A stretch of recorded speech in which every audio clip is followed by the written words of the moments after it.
Governo China apoia o FAR da Unidade Atusia da Polícia Nacional Timor-Leste. Sexta-ne, governo China liu sini embaixadora de Timor-Leste apoio tan FAR da Unidade Atusia da PNTL. Vice-primeiro-ministro, ministro coordenador assunto econômico, ministro turismo no ambiente, o de governo Timor-Leste Nianaran, agradece ao governo China nebemak apoio ona FAR da PNTL. Governante ne considera apoio ne o de hametin liutan relação entre rairoa. Lore governo de Nianaran atuatou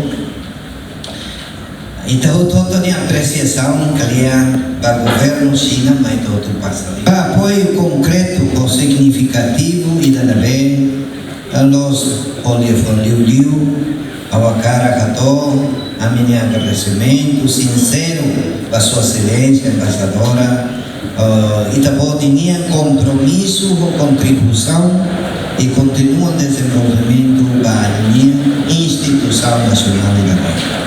Farra o encontrar entrega da OSTED que mostra também farra né, mas é importante a relação Timor-Leste com a China para beber, continuar a beber, sai forte lutar, sólido lutar. 我是说，我们的关系，两国的关系，中国跟这个中地不是因为今天中午这个要来贡献这个。送这些服装给他们，但是两国其实是真的好朋友。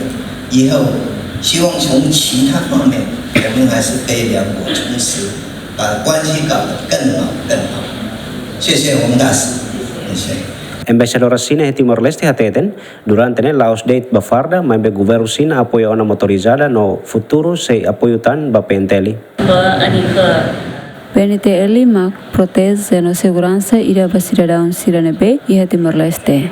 Sina no Timor-Leste nessa nação ida e a comitimento ida ato promove no capacita na fati membro PNTL no China apoio na motorizada no ida ne badalaruanian.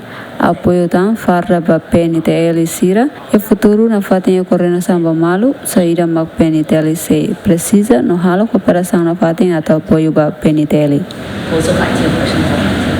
Durante o governo China foi na apoio para Timor-Leste e setor defesa e segurança, saúde, educação no setor seluktan. Lamberto da Silva, David Gonçalves, GMN.